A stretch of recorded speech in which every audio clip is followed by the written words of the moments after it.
Sesión 40. Aquí está el código. Si quieres conectar, ahí está la página web.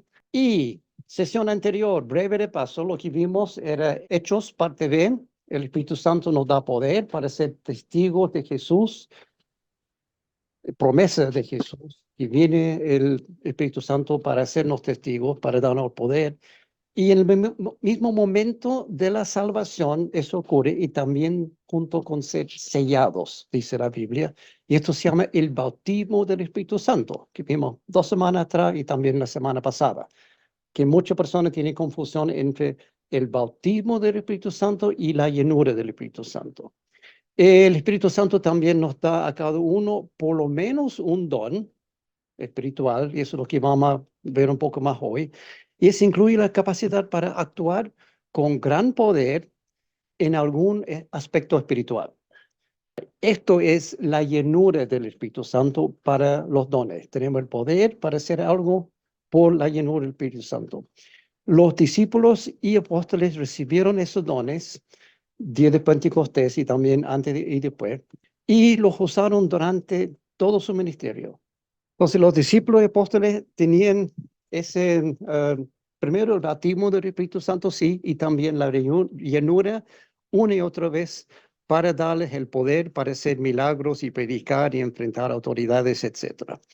Los dones espirituales son necesarios para la obra de construir la iglesia. Eso es algo básico que también vimos la semana pasada y vamos a volver a ver por qué hoy.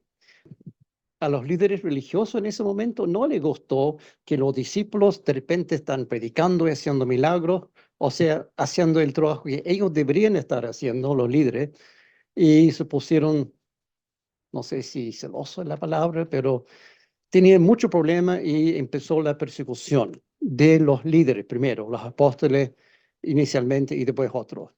Los apóstoles nombraron a 7 diáconos para ayudar en la administración, sí, pero un diácono es más que solamente un puesto administrativo. Ayudaron también en el crecimiento de la iglesia. Y uno de estos se llama Esteban, uno de estos 7. Había Nicanor y varios más. Y él fue apedreado por los líderes religiosos porque estaba predicando la palabra y haciendo milagros. Por lo mismo, dijeron, no pueden hacer eso. El resultado de la muerte de Esteban es todos los creyentes, excepto los apóstoles, se dispersaron por las regiones de Judea y Samaria. O sea, en ese mismo día cuando mataron a Esteban, todos se fueron. Y ahí empezó realmente la etapa 3 y 4 de lo que Jesús había dicho inicialmente. Viene el Espíritu Santo, etapa 1, que da poder para ser testigos. ¿Dónde? Etapa 2 es en Jerusalén, 3 y 4 Judea, Samaria, y etapa 4 hasta los confines de la tierra. Entonces, ese día, cuando apedrearon a Esteban, comenzó la etapa 3 y 4 juntos, porque ahí todos fueron, Judea y Samaria. Y cuando llegamos la próxima semana, quizás a terminar Hechos, ahí vamos a ver llegando a los confines de la tierra. Sesión 40, entonces, Hechos parte C, los hechos de los apóstoles, no tanto, realmente deberían ser los hechos del Espíritu Santo, porque la estrella de este libro es el Espíritu Santo. Antes de continuar con Hechos, primero hay una excelente pregunta de la semana pasada. Muchas gracias, Víctor, me dejó pensando, estudiando y orando, que tenemos que contestar en mayor detalle. Yo había contestado rápidamente al final la semana pasada, pero es una pregunta que requiere una respuesta más profunda. La pregunta tiene que ver con los dones del Espíritu Santo. Básicamente, Víctor preguntó, ¿por qué existe un rango tan grande de iglesias en cuanto a los dones? Algunos, por ejemplo, en un extremo dicen que no hay dones. Ya pasó. Es una cosa del pasado. Y eso se llama cesacionista, no sensacionalista, no, cesacionista, una palabra que encuentro difícil pronunciar. Ellos dicen que los dones cesaron, terminaron al final del primer siglo y por ende ninguno de los dones, o solamente algunos, depende de la versión de ese cesacionismo, existen hoy. Y al otro extremo hay iglesias donde las personas manifiestan tales dones con locura. Sus cultos casi parece una fiesta de borrachos. Y no lo digo en forma ligera, es así, con exhibición simultánea de múltiples dones en toda la congregación y uno gritando más fuerte que el otro y saltos y baile y todo eso. Vamos a ver un poco de eso hoy día. Entonces, ¿por qué? Esa es la pregunta de Víctor. ¿Por qué tanto los dos extremos y dónde está la verdad? ¿Cómo debería ser? Eso es lo que vamos a ver.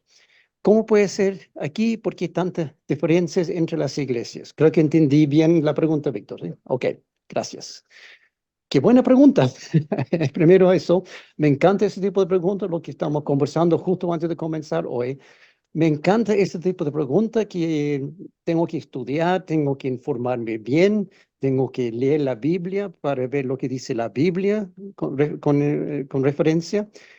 Y para contestar, primero necesitamos un poco de contexto y después yo no voy a dar la respuesta. Voy a permitir que la Biblia dé la respuesta, que es como debería ser.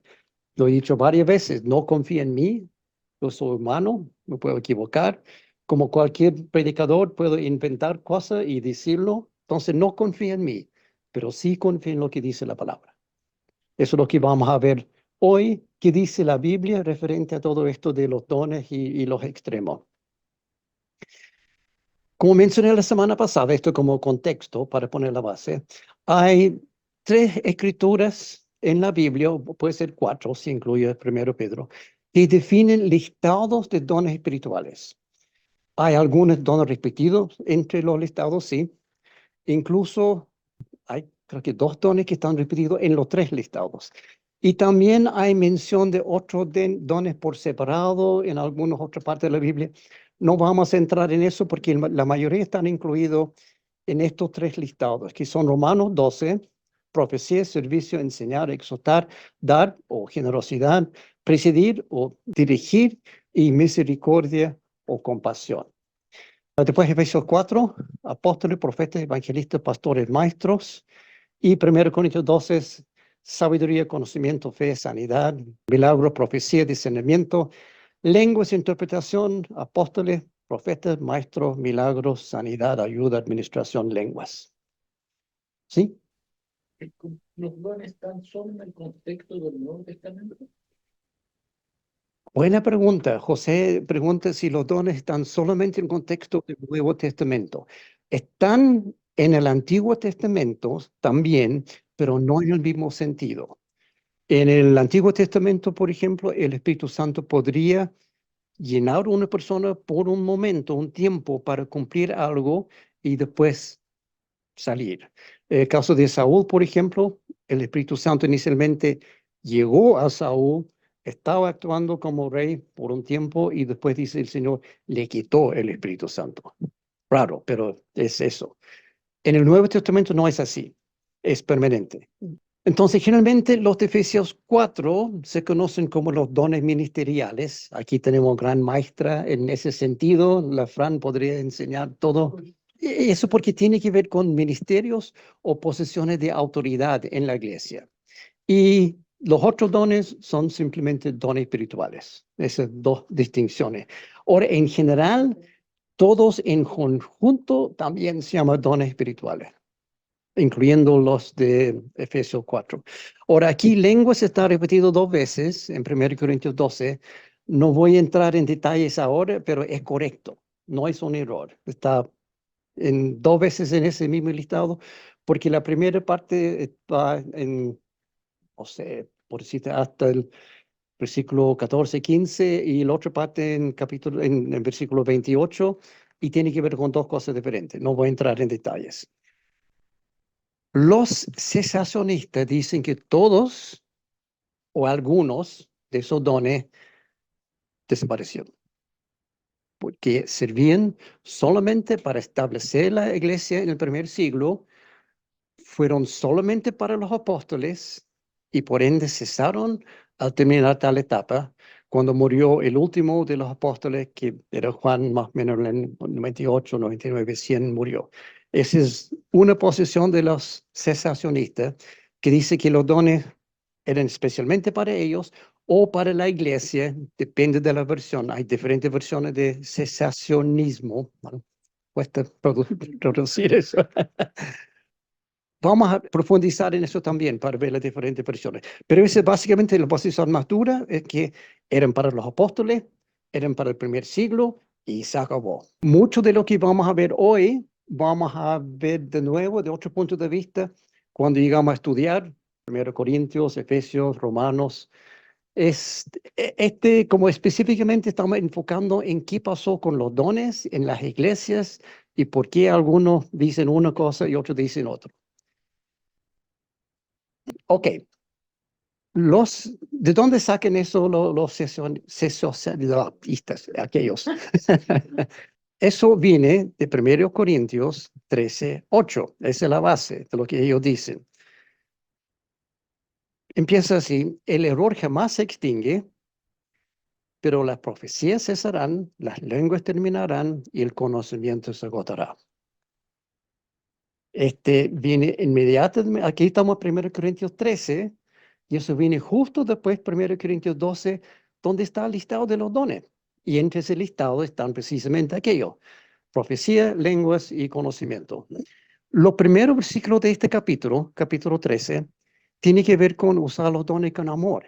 Muchas veces esa misma escritura está tomada fuera del contexto, porque, bueno, aquí, por ejemplo, en uno de los versículo 2, Pablo dice: si tengo una fe que logra trasladar montañas, pero me falta el amor, no soy nada. Entonces él está destacando aquí: dones sin amor pueden funcionar, pero no es la forma. Seguido por el famoso texto referente al tipo de amor asociado con los dones, que muchas personas lo toman en otro sentido, que empiece: el amor es paciente, es bondadoso, no es envidioso, ni presumido, orgulloso. Entonces muchas veces dicen: qué bonito esto del amor. El contexto es dones, no amor. Eso hay que tomar en cuenta. Muchas personas lo toman fuera de contexto, pero está capítulos 12, 13 y 14, 1 Corintios, tiene que ver con dones. Y entre medio de esto está el amor, pero se nota claramente que Pablo está diciendo: los dones tienen que usarse con amor. Y después lo deriva: el amor no cesará, pero los dones sí. Por lo tanto, los cesacionistas tienen razón. La Biblia dice claramente aquí: y estos dones, por lo menos estos tres, pero por extensión todos los demás también cesarán. Fin de la historia. Bueno, muchas gracias por venir hoy. Gracias. Buenas noches. Todos vamos a la casa. Sigamos comiendo, dice Víctor. Pero no tan rápido. No tan rápido, porque aquí faltan cosas. Quedan dos preguntas claves referentes a esto. ¿Por qué van a cesar los dones? ¿Y cuándo van a cesar? Y eso, el texto aquí, mismo contexto, la respuesta lo tienen en los versículos siguientes. Sigamos aquí, en versículo 9. ¿Por qué van a cesar? Porque conocemos y profeticemos de manera imperfecta. ¿Y cuándo van a cesar? Pero cuando llegue lo perfecto, lo imperfecto desaparecerá. Está claro, dice claramente. Estos dones van a terminar porque como seres humanos los usamos de una manera imperfecta. Curiosamente, ¿qué dice aquí Pablo? Conocemos y profetizamos de manera imperfecta. Pero había dicho que lenguas también están incluidas acá, pero no dice que lenguas falta perfección, porque lenguas vienen del Espíritu Santo. No es humano. Profecía, humano, sí. Conocimiento también humano, pero cuando el Espíritu Santo habla en lenguas a través de ti, es perfecto. Pero igual, dice aquí, estos dones van a terminar. Y cuando llegue lo perfecto, estos dones imperfectos cesarán porque habré llegado a la perfección. Como lógico también lo que dice aquí la Escritura. ¿Y cuándo llegue lo perfecto? ¿Cuándo es eso? Ahí está la pregunta. ¿En qué momento de la historia, estamos hablando posterior a la muerte y resurrección de Jesús, en qué momento llegará o llegó lo perfecto? Según este texto, no hay duda de que estos dones cesarán al mismo instante de que llegue esto que se llama lo perfecto. Aquí dice el texto, no se puede malentender, malinterpretar. Llega el perfecto y los dones cesan. Pero ¿cuándo ocurre eso? Y ahí viene el problema. Según los cesacionistas, tal momento ya llegó a fin del primer siglo y por ende los dones ya cesaron y no están hoy en día. Según ellos, lo perfecto aquí se refiere a una de dos posibilidades. Primero, cuando se completó el canon de la Biblia, o sea, cuando se escribió el último libro, cerró el canon y ya no se puede agregar más ni quitar. La Biblia en ese sentido, según ellos, está perfecto. No requiere nada más. Llegó la perfección en el sentido que la palabra de Dios está completo. Esa es una posición. Otros dicen que no es solamente la Biblia, sino también la edad apostólica, porque los apóstoles, su tarea era plantar iglesias, comenzar con una serie de pastores y apóstoles, bueno, apóstoles, no, pastores, maestros, diáconos, o sea, establecer la iglesia y cuando murió el último de los apóstoles, terminó esa edad apostólica y se acabó los dones. Esa es la otra posibilidad. Eso es la perfección. La iglesia fue perfeccionado en ese sentido y ya está listo para todos los siglos. Sí, José. Si uno mira la historia de lo que ha pasado hasta el tema de la perfección, yo pienso que es jodido haberse perseguido. Estoy de acuerdo. José dice que si uno mire la historia, hasta hoy en día la perfección no ha llegado, ni definitivamente no en cuanto a la iglesia, porque si fuera así, no existiría tantas divisiones en la iglesia. Pero vamos a llegar a ese punto. Yo estoy totalmente de acuerdo que la perfección no ha llegado, pero según los cesacionistas, la perfección ha llegado al punto de no es necesario más dones. El último libro de la Biblia, Apocalipsis, fue escrito 95, 96, 97, más o menos aproximado, pongamos en el año 96, por decirte algo. Por el apóstol Juan, es el último de los 12, y él probablemente muere entre 98 y 100, o sea, más o menos la misma fecha. Escribe Apocalipsis y 2, 3 años después muere Juan.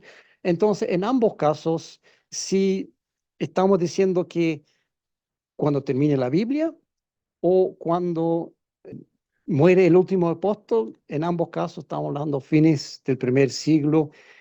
Quizás habían otros apóstoles o discípulos vivos todavía con dones que vivieron algunos años más. Entonces los cesacionistas dicen, ok, durante los primeros años del segundo siglo, ahí terminó. Pero en un momento terminó, según ellos, porque la Biblia está completo y la iglesia ya está listo, ya está plantado. El problema con todo eso, como sucede muchas veces con este tipo de doctrinas, es el resto del contexto, porque aquí Pablo no ha terminado. Sigue aquí el resto del texto. Cuando yo era niño, hablaba como niño, pensaba como niño, razonaba como niño. Cuando llegué a ser adulto, dejé atrás las cosas de niño. Ahora vemos de manera indirecta y velada, como en un espejo, pero entonces veremos cara a cara. Ahora conozco de manera imperfecta, pero entonces conoceré tal y como soy conocido. Ahí está la clave, en el resto del contexto. Después de eso, estamos en 1 Corintios 13 todavía, después de eso Pablo dice y siguen amor, fe y, ¿cuál es el otro? Hay tres que siguen y termina el capítulo. Entonces, ¿qué estamos mirando aquí? Según el mismo texto de la Biblia, en contexto, cuando llega la perfección. Aquí está clarito. Entonces veremos cara a cara. ¿Y qué tiene que ver eso con la perfección? Aquí está. También al conocernos tal y como somos conocidos, que dice aquí la segunda parte. Ahora conozco de manera imperfecta, por los dones imperfectos, pero entonces, cuando veremos cara a cara, conoceré tal y como soy conocido. Está claro aquí, está definido en el mismo texto en qué momento va a suceder todo esto. Cuando veremos cara a cara y cuando somos conocidos tal como somos. Y aquí no dice nada referente a cuando se completa la Biblia o tampoco cuando se muere el último apóstol. Porque la perfección es perfección según Dios, no según nuestro estándar. Y eso, ahí está la clave, porque es el punto central aquí referente a cuándo terminaron o cuándo van a terminar los dones. La pregunta clave aquí es entonces, ¿en qué momento y con quién vamos a ver cara a cara? Porque dice eso, la perfección viene entonces, veremos cara a cara. Y también en qué momento con tal persona que estamos mirando cara a cara, vamos a conocernos tal y como somos conocidos. Ahí está el punto clave. Esa frase cara a cara ocurre solo 14 veces en toda la Biblia. Y casi siempre se trata de personas en una situación especial. En algunos casos, había un rey en el Antiguo Testamento que dijo que iba a juntarse con alguien, de verlo cara a cara, pero generalmente esa frase se refiere a este tipo de situación. Ya no habrá maldición. El trono de Dios y del Cordero estará en la ciudad. Sus siervos lo adorarán, lo verán cara a cara y llevarán su nombre en la frente. Ya no habrá noche, no se necesitarán luz de lámpara ni de sol, porque el Señor Dios los alumbrará y reinarán por los siglos de los siglos. Ahí vemos caras a cara. ¿Con quién? En la Biblia, cara a cara, casi siempre se refiere a personas mirando a Dios directamente en persona. El mismo Señor dice en una oportunidad, yo con Moisés, mi siervo, hablamos cara a cara. No está mirando físicamente el rostro de Dios, pero sí está, como decimos aquí en Chile, mirando los ojos. Estamos frente a frente, estamos al mismo nivel, estamos conversando. Pero aquí en esta escritura está claro que estamos hablando cara a cara con el Señor en persona. Y solo en la oportunidad mencionada aquí vamos a tener esa experiencia sin ser destruido en el mismo momento. Muchas veces en la Biblia dice, no puedes ver a Dios cara a cara porque chao, se acabó, termine tu vida en ese mismo instante.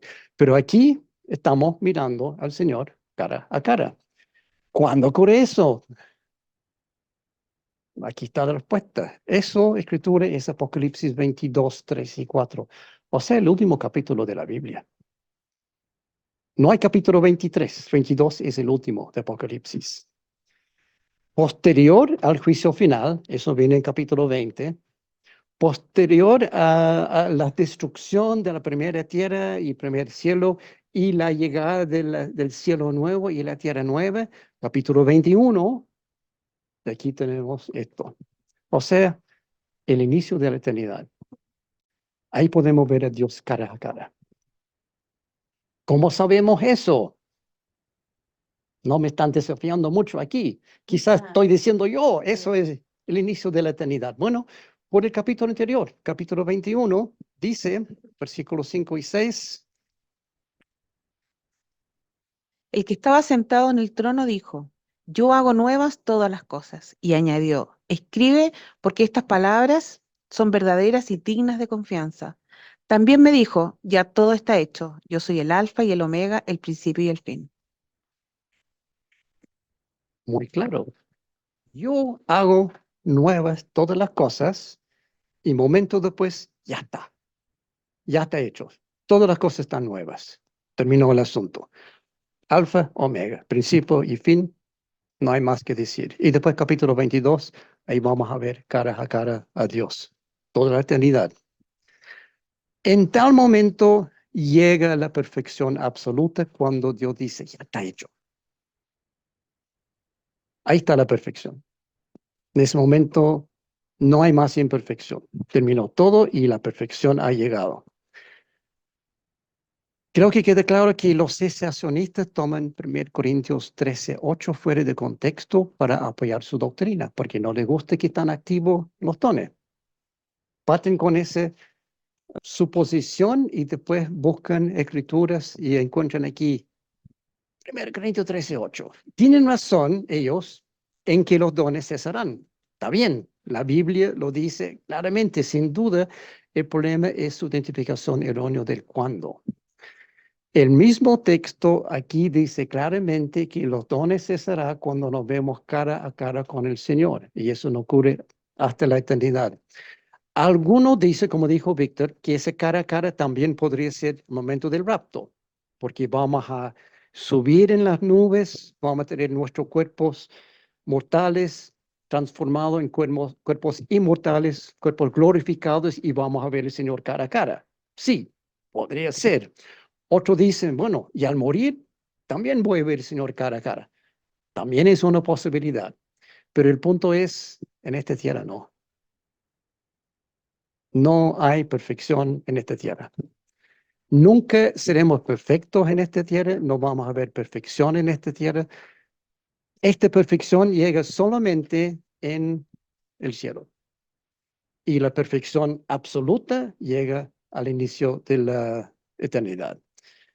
Ahora, hay que tomar en cuenta que el contexto de capítulo 13 es capítulos 12 al 14. Hay que leerlo completo para entender qué está pasando aquí. No se puede tomar un solo versículo 13:8 fuera de contexto y decir, los dones van a cesar. Hay que tomar 12, 13, 14. Incluso hay que tomar 1 Corintios completo. Entonces vamos a profundizar un poco más en eso.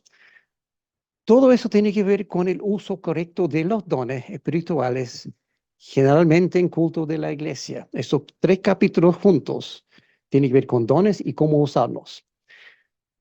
Muy al contrario de indicar que los dones van a cesar o que eran solo para los apóstoles, estos 3 capítulos indican que los dones son para todos los creyentes en todos los tiempos. No me está diciendo, no te creo, muéstrame. Eso vamos a llegar a eso. En esos capítulos, Pablo da instrucciones de cómo llevar a cabo correctamente un culto en la iglesia. Gran parte de las instrucciones tiene que ver con los dones y cómo usarlo y su importancia en la obra de la iglesia, que es ser testigos para Jesús y los cultos de la iglesia. Casi todo el libro tiene que ver con eso. El mismo texto de estos capítulos lo deja muy claro. Al inicio de capítulo 12, justo antes de presentar ese listado de los dones, Pablo dice, a cada uno se le da una manifestación especial de Espíritu para el bien de los demás. Y después, casi al final del capítulo 14, o en medio de enseñar la forma de usarlo, dice casi lo mismo, muy similar. Por eso ustedes, está hablando toda la iglesia, que desean dones espirituales, procuren que estos abundan para la edificación de la iglesia. ¿Para qué sirven los dones entonces? Edificación de la iglesia. Para el bien de los demás. Los dones son para todos los creyentes. Está diciendo ustedes, no está hablando a los apóstoles aquí, está hablando a la iglesia en Corinto, por ende todas las iglesias. Y su propósito es para el bien de los demás y para edificar la iglesia. Ahora, esa palabra, edificación, es interesante en este versículo porque está en el sentido continuo en griego. Tenemos en español e inglés, tenemos sentido continuo. Estoy respirando, estoy comiendo, o sea, es una cosa que no he terminado, pero en griego es una forma un poco más interesante que tiene que ver con algo que no se hace una vez y listo, ya. Voy a construir un edificio, ya pongo el último clavo, prende la luz, está listo, terminado. No, aquí el sentido es indefinido. es una acción que continúa, es un proceso permanente, según el gramático en griego. O sea, por lo tanto, los dones sirven continuadamente para edificar continuadamente a la iglesia. Es una obra que no termina hasta el fin. Por lo tanto, los dones también continuadamente tienen que ser activos, o si no, no hay cómo edificar la iglesia. Que el propósito de los dones para la edificación de la iglesia. Si no hay dones, no hay edificación. Así de simple, por la lógica. También muy importante tener en cuenta, sin el Espíritu Santo y el uso abundante de los dones del Espíritu, no hay crecimiento de la iglesia. ¿Por qué digo eso? Porque el texto lo dice. Ustedes que quieren dones espirituales, procuren que estos abundan. ¿Para qué? Para la edificación de la iglesia. O sea, los dones tienen que ser abundantes en el sentido que está presente y abundante en el sentido que la gente está usando sus dones. Si no, no crece la iglesia. Está clarito acá.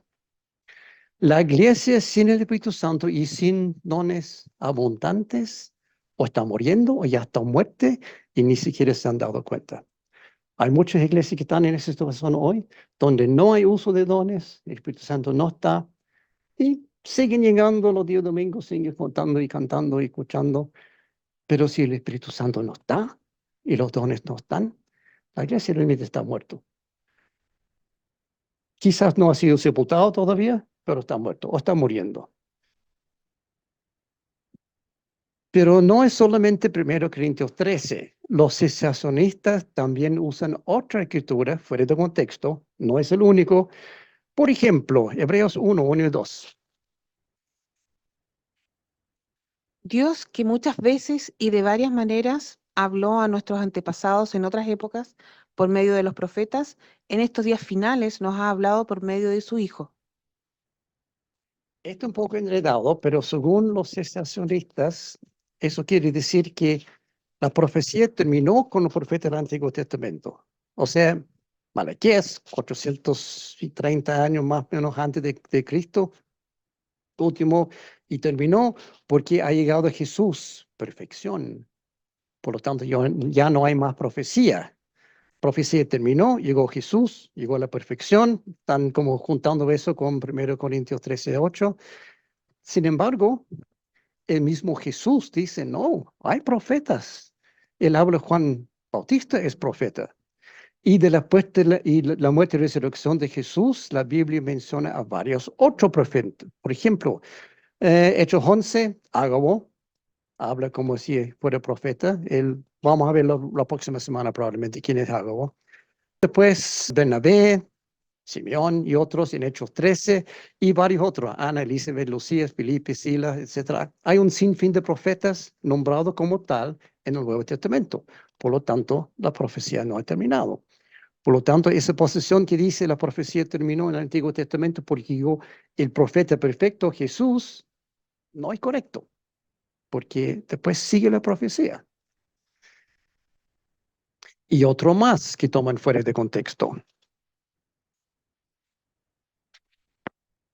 Esta salvación fue anunciada primeramente por el Señor, y los que la oyeron nos la confirmaron. A la vez, Dios ratificó su testimonio acerca de ella con señales, prodigios, diversos milagros y dones distribuidos por el Espíritu Santo según su voluntad. Esto es un poco más claro, pero igual hay problemas. Según ellos, todas estas señales, prodigios, milagros y dones que dice aquí este texto, fueron solo para ratificar el testimonio, solo de los testigos oculares y nada más. Eran dones, milagros, etcétera, por un solo momento y solamente con un grupo específico, los apóstoles. Por ende, los señales, prodigios, milagros y dones cesaron cuando murió esa persona. Aquí se llaman los que oyeron, se puede entender apóstoles y quizás otros también, pero cuando murió el último, no hay más dones. Pero si eso es verdad, entonces, ¿cómo se puede ratificar la salvación hoy? Si esos dones sirven para ratificar la salvación y ya cesaron, ¿cómo podemos ratificar la salvación hoy? Y peor aún, si los dones cesaron, ¿No será que la salvación también cesó porque ya no se puede ratificar? O sea, aquí hay una contradicción en la posición que tiene que ver, pero no tiene que ver con la escritura. Posición de los cesacionistas es que Dios sigue haciendo milagros, sí, no es que los milagros no han terminado. Dios sigue haciendo los milagros, pero no a través de los seres humanos. O sea, los seres humanos, según los cesacionistas hoy en día, no tiene el don de hacer milagros, ni tampoco de, bueno, todos los dones que vimos.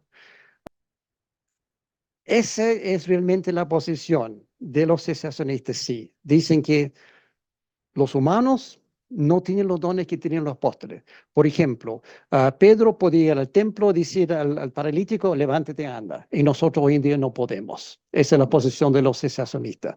Cesacionistas dicen que eso no ocurre hoy en día. Si alguien ha estudiado un poco la filosofía y la lógica, lo más difícil es probar un negativo.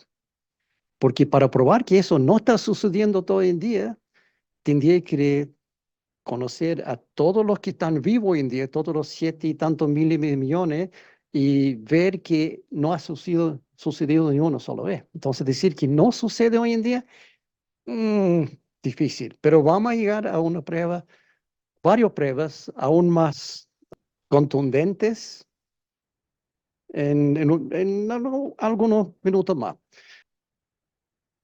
También ellos usan 2 Corintios 12:12, lo pueden leer después en la casa, que es muy similar, referente a que los dones son solamente para los apóstoles y terminaron en el momento. Los mismos argumentos en contra, no es necesario verlo por separado ahora. Si quieres verlo, no hay ningún problema. No es que estoy tratando de esconder una cosa, pero por el tiempo no puede entrar en cada uno de las escrituras que usan los cesacionistas. Son esos 4 principalmente. En todos estos casos, los cesacionistas toman breves textos muy cortos, fuera de contexto, para intentar apoyar su doctrina. Y ahí está el problema con todo esto.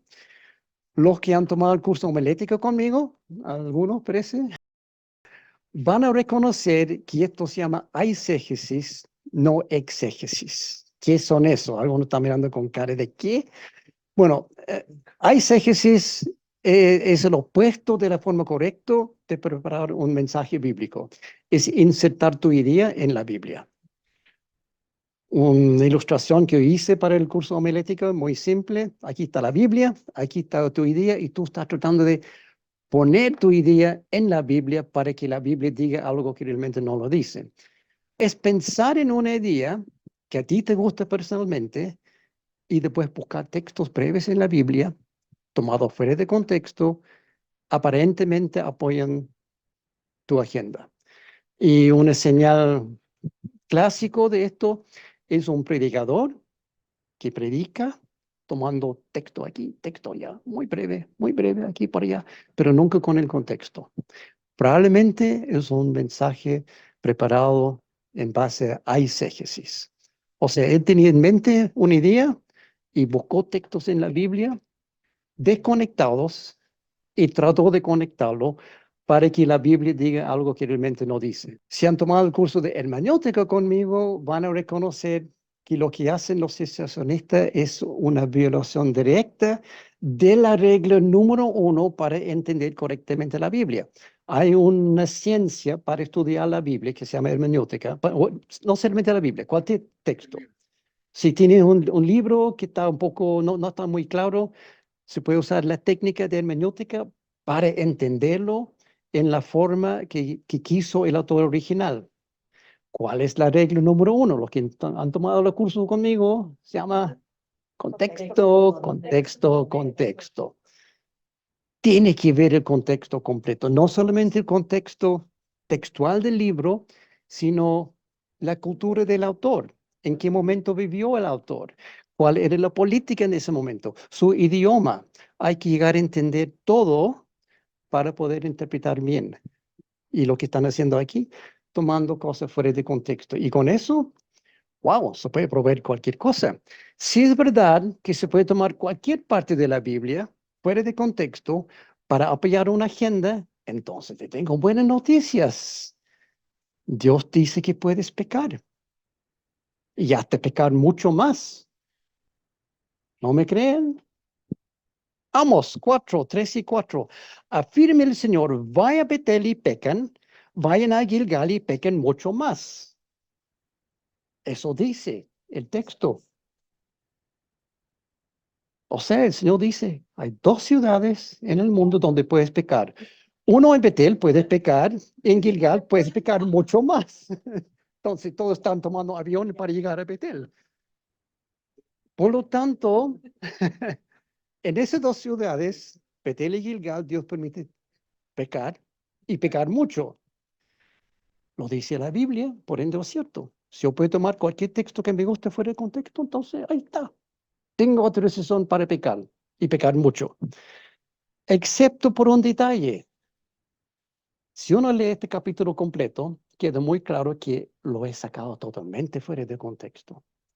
Incluso ahí afirma con mayúscula, pero el original no tiene afirma con, dice afirma, sí, pero es continuación de algo que viene antes y después siguen con más cosas. Pero antes de eso, en este capítulo 4, Dios está hablando de una forma sarcástica, muy, muy sarcástica, porque aquí se acabó la presencia del Señor. Todo ese libro, Dios habla de las muchas veces que Él había castigado a Israel por sus pecados, pero ellos no lo tomaron en cuenta y siguen pecando. Entonces, paráfrasis mía de lo que está haciendo aquí Dios en esta parte. Ustedes, Israel, que les encanta pecar tanto, andan a pecar. Hazlo. En todo Israel, de norte a sur, este a oeste, hazlo. Pecan todo lo que quieren y pecan aún más. Pero después verán lo que yo voy a hacer. Es el contexto aquí. Hay que leerlo completo para entenderlo. Para subrayar eso, en versículo 12, Dios dice, por eso, Israel, voy a actuar contra ti. ¿Y cómo voy a hacerlo? Prepárate, Israel, para encontrarte con tu Dios. Oh, wow. Eso cambia todo el significado. Anda a pecar, perfecto, pero después prepárate, porque van a estar enfrentando a mí. Incluso en capítulo 5, el Señor dice, no anda a Betel, no anda a Gilgal, porque voy a destruir ambas ciudades. Entonces, al leer el contexto, tiene claro, el Señor no está autorizando el pecado. Está diciendo, a ustedes que les gusten pecar, perfecto, pecan nomás. Y después vamos a ver. Ese es el peligro de tomar parte de la Biblia fuera de contexto. Podría dar mucho más, pero es un ejemplo muy simple y da una ilustración muy buena del problema. La forma correcta de leer y entender la Biblia es exégesis, no eisegesis. Exégesis es el opuesto. Es estudiar la Biblia y iluminarlo y sacar el significado de la Biblia, no imponer el significado que tú quieres. Exégesis es un método científico para examinar en detalle el texto completo para iluminar el verdadero significado tal como el autor original escribió. Ese es el punto aquí. Muchos dicen, bueno, la Biblia se puede interpretar de miles de formas, sí, pero hay una sola forma correcta. Y esa es la forma que el autor original quiso. Y exégesis tiene que ver con eso.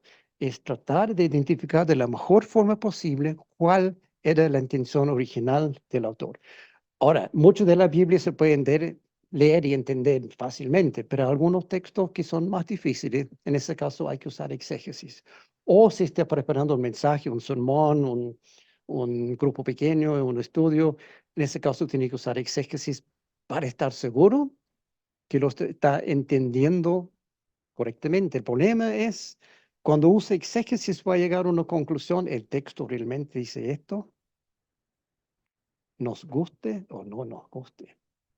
Y muchas veces va a llegar a una conclusión, pero no me gusta lo que Dios está haciendo acá. No importa, lo dijo Dios.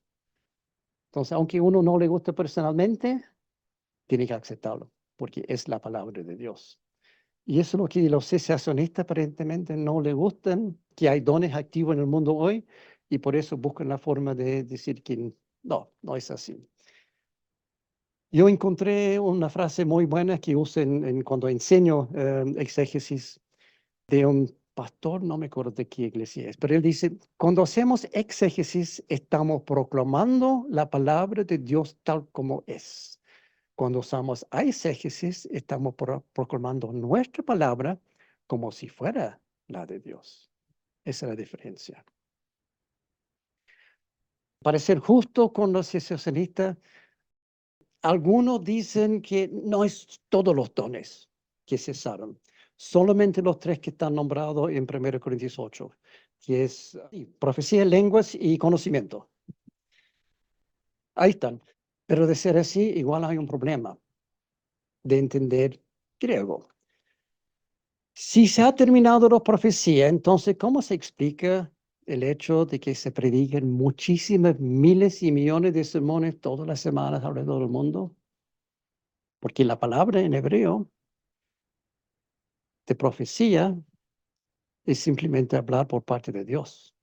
Un profeta es el que habla por Dios. Eso es lo que quiere decir. Tanto en hebreo como en griego, profeta es el que habla por Dios, como vocero, básicamente. Y en el sentido más estricto de la palabra, cada predicador es un profeta porque está predicando, hablando por Dios. Y cada sermón es una profecía porque es la palabra de Dios hablado. Entonces, bueno, siempre y cuando aquí que el predicador tenga el don de maestro, el sermón es inspirado por Dios mediante el Espíritu Santo. O sea, exégesis guiado por el Espíritu Santo y no hay exégesis invitado por la persona. Pero si un sermón así, predicado por alguien que tiene el don de predicar, el don de enseñar, el don de maestro, eso es profecía. Pensamos nosotros que profecía es predecir el futuro. No, es parte de profecía, puede ser eso. Pero aquí está hablando netamente de profecía en el sentido de hablar por Dios. Un sermón es hablar por Dios. Si la profecía ha cesado, entonces la predicación no puede existir hoy. Sin embargo, existe sin duda. Los cesacionistas, ellos toman la posición de que profecía ha cesado en el sentido que todo lo que hay que decir ya está dicho, ya está en la Biblia. Entonces no necesita un vocero, un portavoz hoy en día para nuevamente entregar mensaje nuevo. Eso es una posición que no está apoyado por el significado de la palabra en griego. Está bien. Ellos toman esa posición, sí, pero la palabra en griego, el que habla por Dios, incluso una persona que está orando en lenguas, está profetizando en el sentido que está hablando por Dios.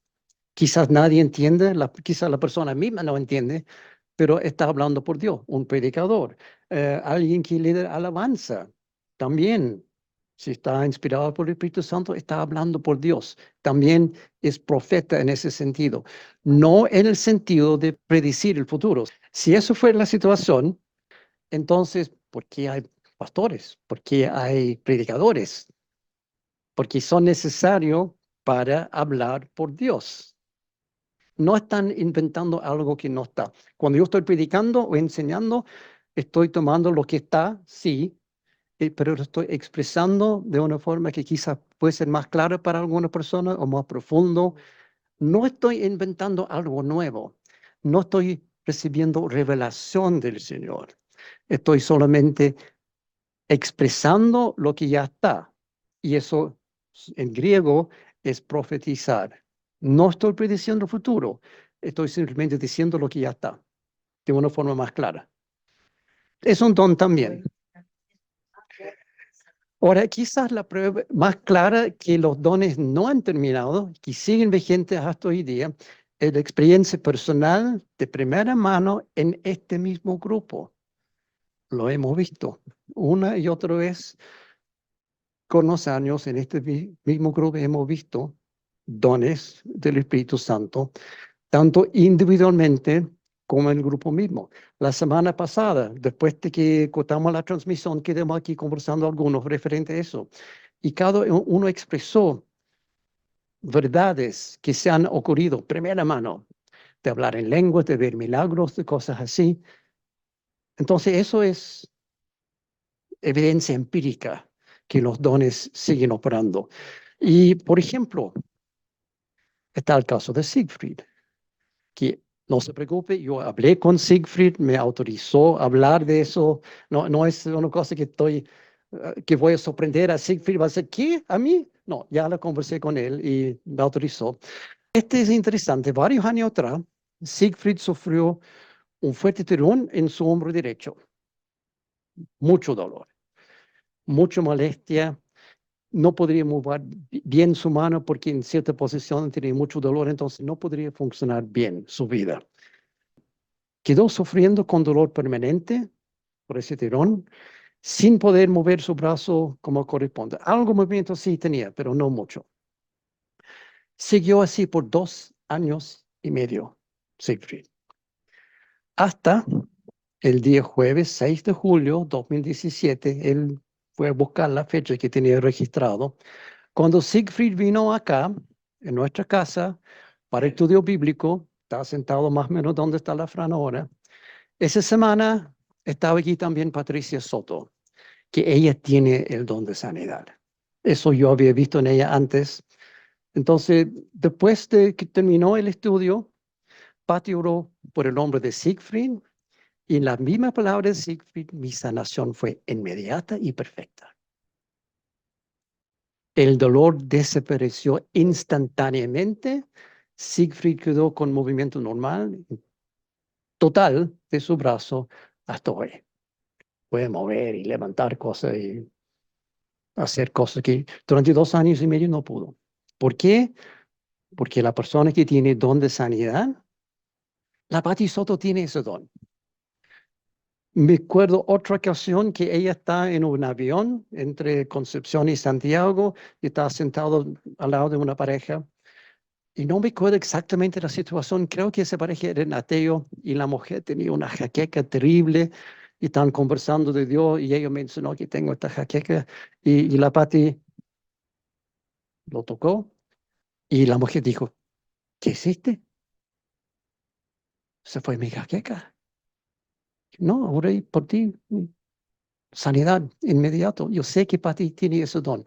No es la única 2 oportunidades, pero ahí tenemos un caso clarito. Ahora, hay que tener claro que la Pati no es que ella hace algún milagro.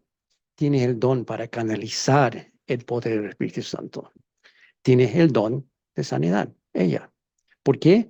Porque el Espíritu Santo eligió. Pati, quiero que tú tengas el don de sanidad. Así que sabemos con absoluta seguridad que todos los dones están vigentes, válidos y activos hasta hoy.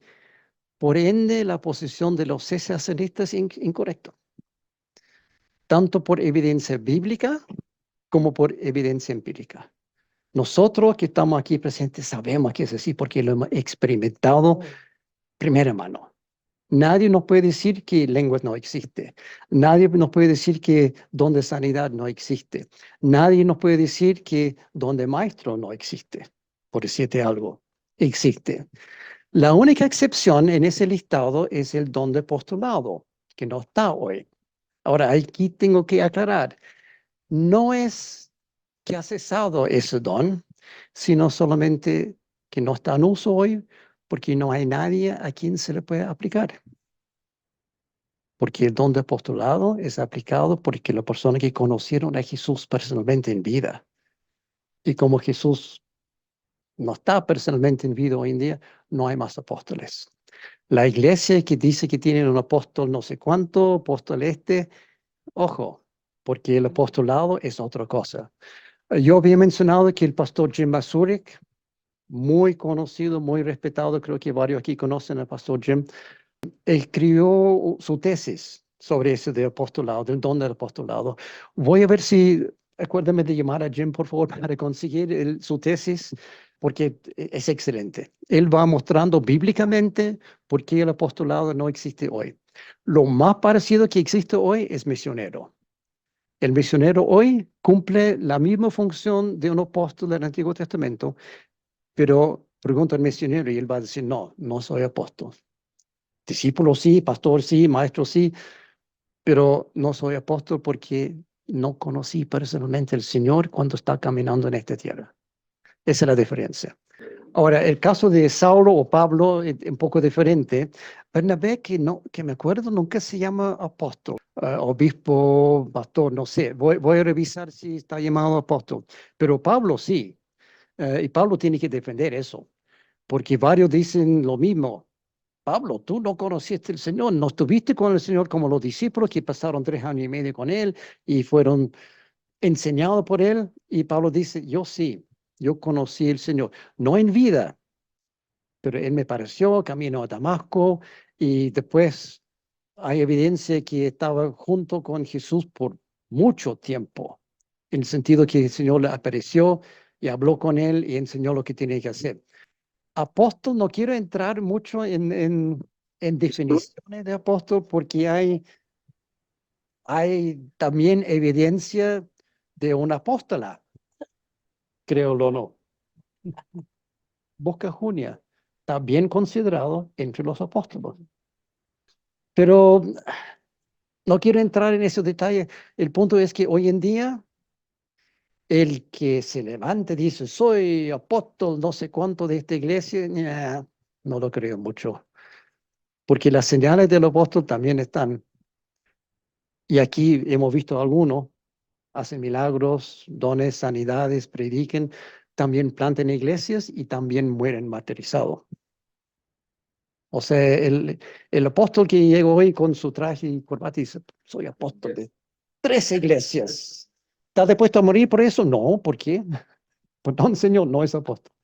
No, no quiero entrar en ese detalle. Voy a buscar ese tesis de Jim Masurek y voy a ver si él me permite dejarlo en la página web para que lo puedan bajar y leer. Es muy interesante. Cesacionismo es un extremo del uso de los dones espirituales. No se puede usar para nada, dicen ellos, porque ya no existen. Pero también hay otro extremo. Hay personas e iglesias que usan todos los dones en todo momento, en voz alta, de forma espectacular, cada uno a su antojo y sin considerar a nadie más. Hay iglesias hoy donde los cultos son así. A veces es difícil ver la diferencia entre el culto y una fiesta de borrachos. Y no lo digo en forma ligera. Toda la congregación tratando de usar sus dones de forma simultánea, cada uno más fuerte que el otro y más desenfrenado, con saltos y gritos. Son iglesias cristianas, sí. Y aquí, mujeres aquí no están peleando, están manifestando sus dones fuertemente, independiente, cada uno por su cuenta. En Estados Unidos, esta iglesia gana el nombre Holy Rollers. No se había escuchado de eso. Algo como rodadores santos, porque dan vuelcos en el piso, en los pasillos y gritan. Están los Holy Rollers. ¿Habéis escuchado de Holy Rollers? Sí, pero eso no es nuevo.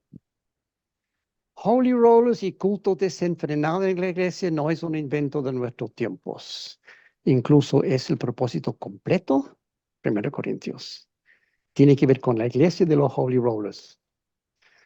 Pablo escribe a la iglesia de Corinto porque sus cultos se habían convertido en algo así, como los Holy Rollers. 1 Corintios, capítulo 3, vamos a ver algo de eso. Yo, hermanos, no pude dirigirme a ustedes como a espirituales, sino como a inmaduros, apenas niños en Cristo. Les di leche porque no podían asimilar alimento sólido, ni pueden todavía, pues aún son inmaduros. Mientras haya entre ustedes celos y contiendas, ¿no serán inmaduros? ¿Acaso no se están comportando según criterios meramente humanos? Wow. O sea, aquí Pablo no tiene pelo en la lengua. Cuando habla con los corintios, dice, "Uf, ustedes tienen problemas graves. La iglesia en Corinto era un desastre. Vamos a verlo cuando llegamos a estudiar el libro, pero voy a hacer un resumen rápido. Pablo escribe este libro, 1 Corintios, para corregir sus numerosos problemas graves. Y no es uno solo problema, hay una serie de problemas gravísimas. Capítulo 11, por ejemplo, Pablo trata la forma de cómo ellos celebraron sus cultos y especialmente la Santa Cena. Ella tenía una forma muy rara. 1 Corintios 11, 17 en adelante. Al darles las siguientes instrucciones no puedo elogiarlos, ya que sus reuniones traen más perjuicio que beneficio.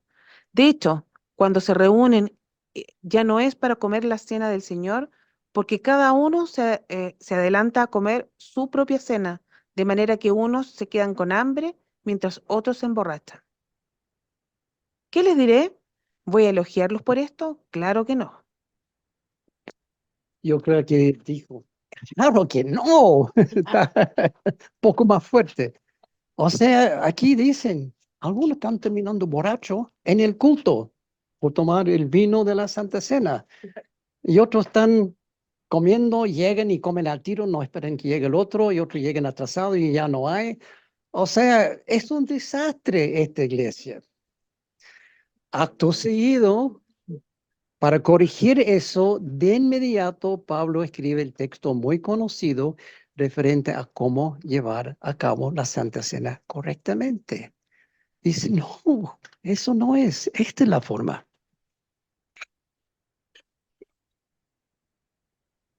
Yo recibí del Señor lo mismo que les transmití a ustedes, que el Señor Jesús, la noche en que fue traicionado, tomó pan y después de dar gracias lo partió y dijo, esto es mi cuerpo entregado por ustedes, hagan esto en memoria de mí. De la misma manera, tomó la copa después de cenar y dijo, esta copa es el nuevo pacto en mi sangre, hagan esto cada vez que beban de ella en memoria de mí. Porque cada vez que comen este pan y beben de esta copa, proclaman la muerte del Señor hasta que Él venga. Bastante conocido. 1 Corintios 11, 23 a 26. Muchas iglesias lo leen, quizás parcialmente como por etapas, copa, pan, etc. Cada vez que tienen Santa Cena, y es correcto. Hay que leer esto. Pablo dice, esta es la forma de hacerlo. El problema es, llegan aquí, versículo 26, y no siguen leyendo. Fin, se acabó la Santa Cena, ya vamos con otra canción, vamos con la prédica. Salud. El problema es, claro, exacto, salud. Sin embargo, Pablo no ha terminado. Esto no es el texto completo, es solamente parte. Por lo tanto, cualquiera que coma el pan o beba de la copa del Señor de manera indigna será culpable de pecar contra el cuerpo y la sangre del Señor. Así que cada uno debe examinarse a sí mismo antes de comer el pan y beber de la copa, porque el que come y bebe sin discernir del cuerpo, come y bebe su propia condena. Por eso hay entre ustedes muchos débiles y enfermos, incluso varios han muerto. Si nos examináramos a nosotros mismos, no se nos juzgará, pero si nos juzga el Señor, nos disciplina para que no seamos condenados con el mundo. Eso cambia todo. Esta parte que no leen en muchas iglesias y deja muy claro la gran seriedad, la solemnidad de la Santa Cena. Aquí dice, los dos textos que tengo destacados aquí, cualquiera que come pan o bebe la copa del Señor de manera indigna será culpable de pecar contra el cuerpo y la sangre del Señor. Es cosa seria. Porque el que come y bebe sin discernir el cuerpo, come y bebe condena. Eso hay que tomar en cuenta cuando estamos tomando la Santa Cena. Por eso dice, toma el tiempo para examinar a uno mismo antes de tomar la copa, antes de comer el pan. Unas iglesias hacen una cosa que a mí me gusta mucho, dice, ok, ¿todo tiene su pan? ¿Todo tiene su copa? Vale. Si tienes algo contra de otra persona aquí en la congregación, anda. Desde estos momentos, antes de comer. O si está contra alguien que no está aquí, ora al Señor por perdón. Eso es examinar a sí mismo. Y muchas iglesias no lo toman en cuenta. Llegan al versículo 26 y dicen, ya, listo, basta, tomamos Santa Cena. No es así. Este termina en el versículo 32. Hay que examinarse. El Señor es santo. Por algo se llama la Santa Cena. No es la cena de familia, es la Santa Cena. Hay que tomarlo con reverencia, respeto, dignidad, discernimiento, autorreflexión y santidad. Como digo, aquí Pablo tiene que hervir estas cosas porque en esa iglesia estaban muy mal, pero sirve para nosotros también. No es para tomarlo al lote, como hacen algunas iglesias. Ah, ya, Santa Cena, ya, listo, 5 minutos, tum, tum, chao, terminado. Peor aún, como mero ritual que hay que cumplir de vez en cuando porque está en el programa de la iglesia, pero no tiene significado real. Y muchas personas lo toman así. Y eso me duele a mí personalmente. Personas lo toman para que los demás vean que está Exacto. buena con el Señor. Claro, aquí estoy tomando porque yo estoy bien. O, por ejemplo, una cosa que no me gusta es cuando los niños sin discernimiento toman Santa Cena. ¿Un niño puede tomar Santa Cena? Sí, pero tiene que entender lo que está haciendo. Tiene que entender que esto es la sangre del Señor. Este es el cuerpo del Señor. Él murió por mí. Entonces, un niño, ok, puede tomar, pero tiene que ser una conversación entre el pastor y los padres del niño para decidir si este niño puede o no puede. Quizás un niño de 5 o 6 años ya tiene la capacidad de hacerlo. No todos los niños de 5 o 6 sí. Incluso algunos adultos de 50, 60, 80 tampoco lo tienen. Pero el punto es, el que toma Santa Cena tiene que hacerlo de esta forma, como establece el Señor, el Espíritu Santo, mediante Pablo. Pablo escribe esa parte del capítulo 11 de 1 Corintios para corregir los graves errores referentes a la Santa Cena en la iglesia. No es el único error de esta iglesia. El propósito de Pablo en escribir todo el libro de 1 Corintios es esto, incluyendo capítulo 12, 13 y 14 que vimos antes, los dones. Es para corregir una serie de graves irregularidades en la iglesia y para imponer orden. Y lo hace con los dones espirituales, capítulos 12, 13 y 14. Algunos ejemplos. Ahora podemos volver a eso para entender cuál es el propósito real aquí de Pablo.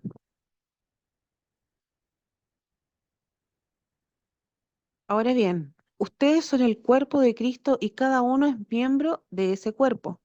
En la iglesia Dios ha puesto en primer lugar apóstoles, en segundo lugar profetas, en tercer lugar maestros, luego los que hacen milagros, después los que tienen dones para sanar enfermos, los que ayudan a otros, los que administran y los que hablan en diversas lenguas.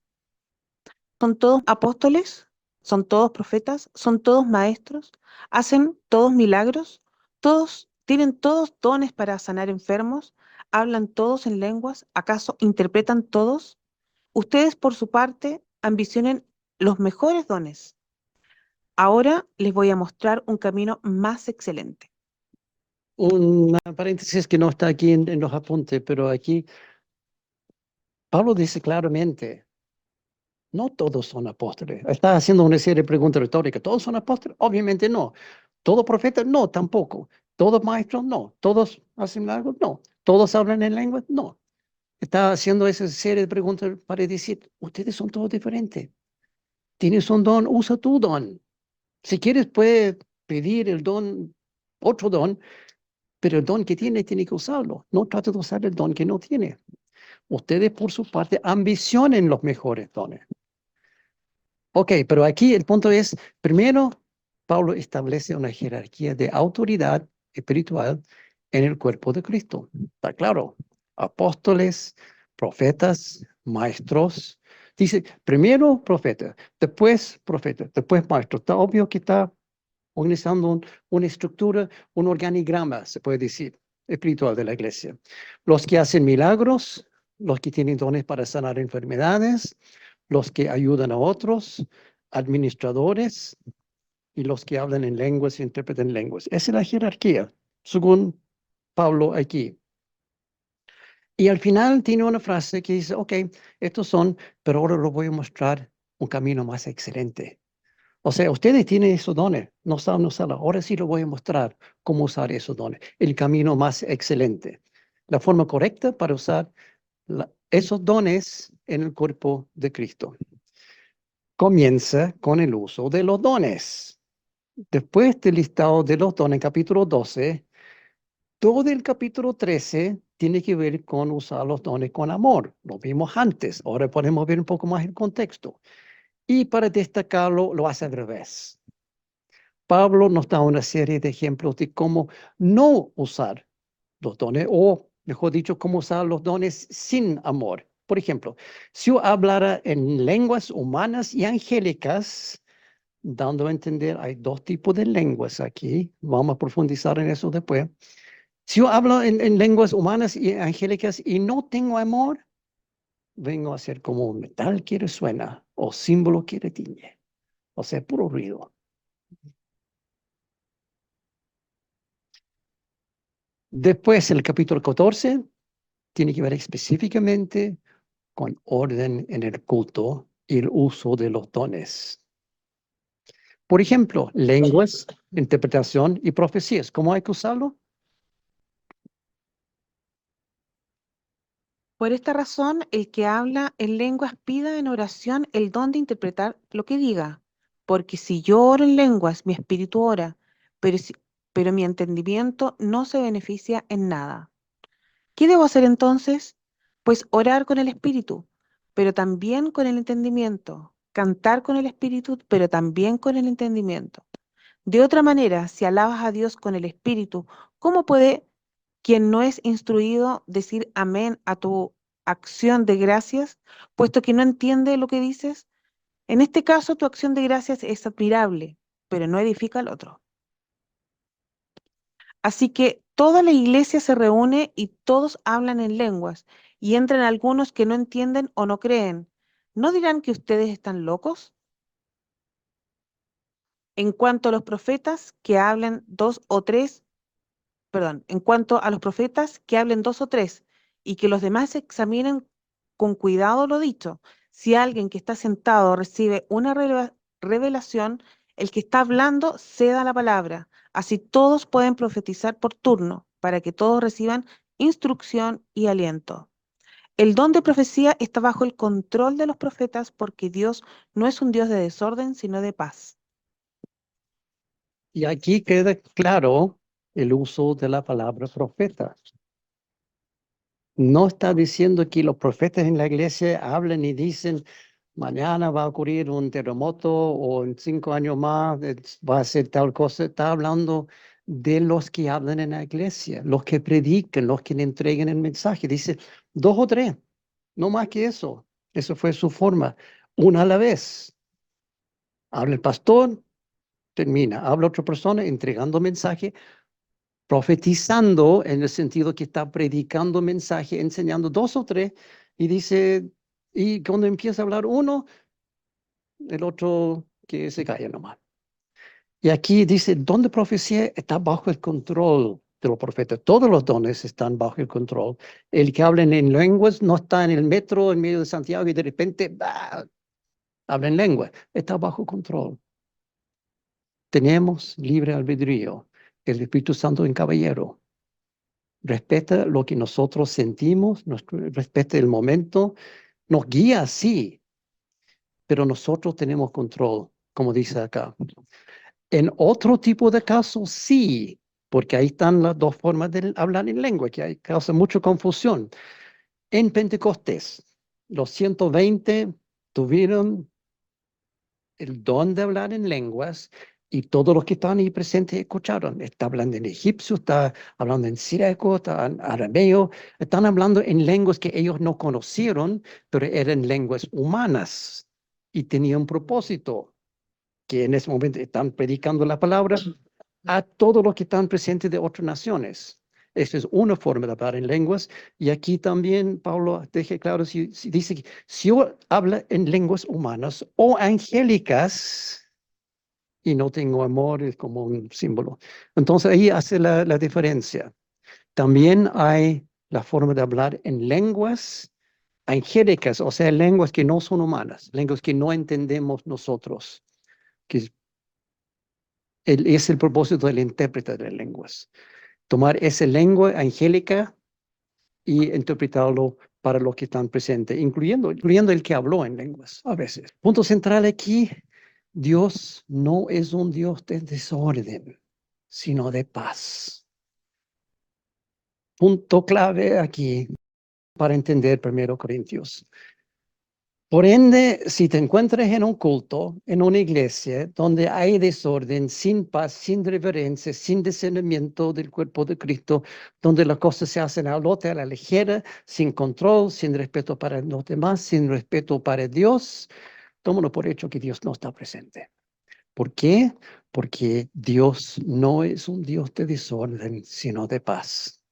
Ese culto desastroso no está siendo dirigido por el Señor. Está dirigido por hombres. Quizás están usando sus dones, como dice Pablo más tarde en 1 Corintios, todos tienen dones aquí en esta iglesia. Me encanta, todos tienen dones. Me encantaría que todos hablaran lenguas, pero en orden. Y ese es el punto acá. Si hay desorden, Dios no está presente. Están usando sus dones, sí, pero Dios no está en eso, porque Dios no es un Dios de desorden, sino de paz. Pero termina esta parte de su carta referente a cómo llevar el culto correctamente. En el último versículo, capítulo 14, dice así, 14:40. Todo debe hacerse de una manera apropiada y con orden. Otra traducción le dice decentemente y con orden.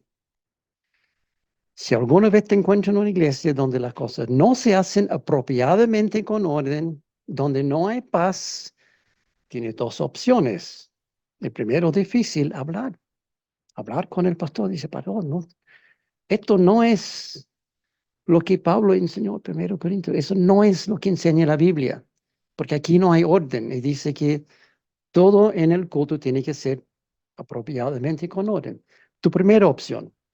Tu segunda opción, busca otra iglesia. Porque difícilmente va a poder cambiar esa iglesia. A lo mejor, si el pastor puede discernir que está diciendo la verdad, a lo mejor va a hacer cosas, va a cambiar las cosas.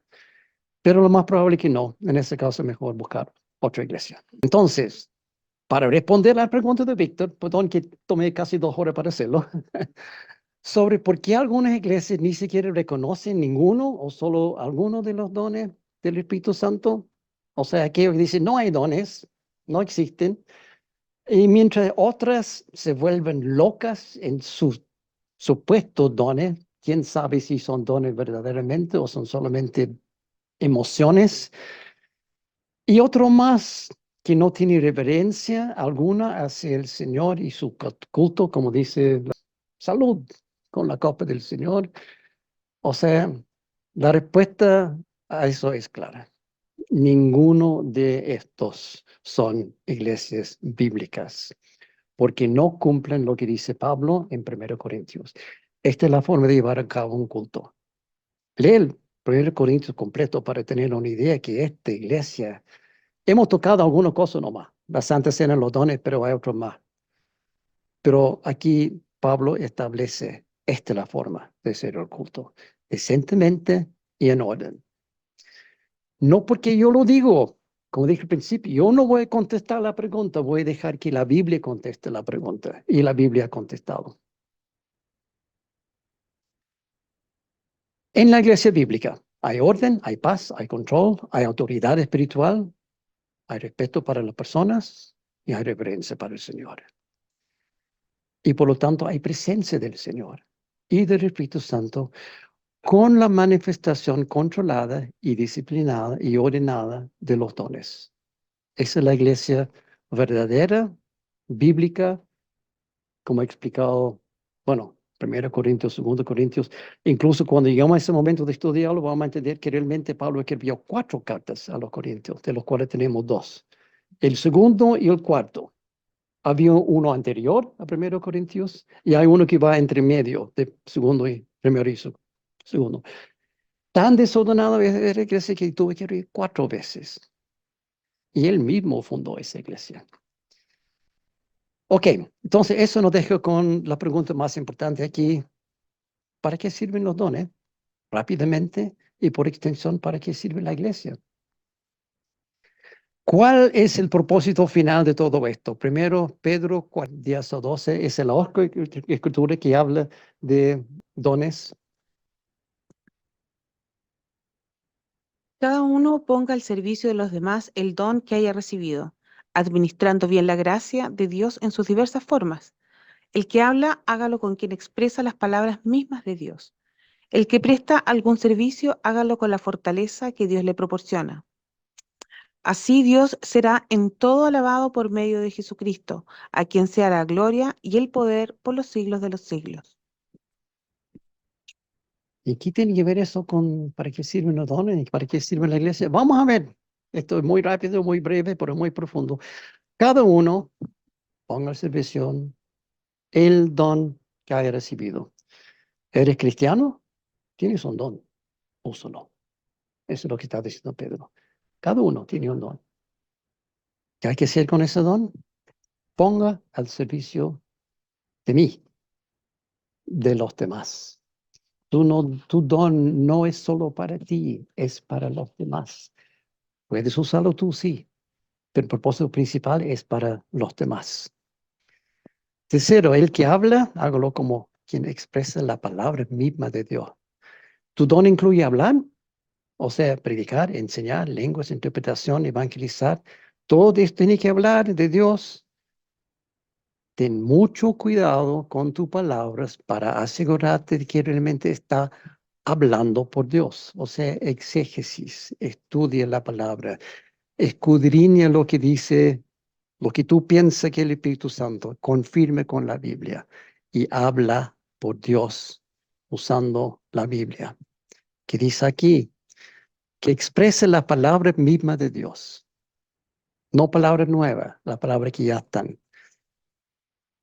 El que presta algún servicio, hágalo con la fortaleza que Dios le proporciona. O sea, tiene falta poder en usar tu don. ¿Dónde encuentra la solución? Confía en la fuerza de Dios, no en tu propia fuerza. Volvemos, Hechos 1:8. Pero cuando venga el Espíritu Santo sobre ustedes, recibirán poder. De ahí viene la fuerza para usar los dones. Entonces, propósito principal de todo esto, de los dones, de todo lo que hacemos, tanto en la iglesia como afuera, último versículo aquí. Así Dios será en todo alabado por medio de Jesucristo, a quien sea la gloria. O sea, el propósito aquí, alabar a Dios y glorificar a Jesús. Ese es el propósito. Por eso sirven los dones, para alabar a Dios, para glorificar a Jesús y también para ser testigos. Ok, ahora que la Biblia ha contestado, yo no, la Biblia ha contestado la excelente pregunta de Víctor, podemos volver a estudio del libro de los Hechos del Espíritu Santo. Entonces, Wow. Hechos, parte de la próxima semana, ahí lo vamos a ver. Ahí, si quiere anotarlo, apunte, pregunta, comentario, grupo WhatsApp o simplemente con el código QR, ahí puede tener acceso a todo.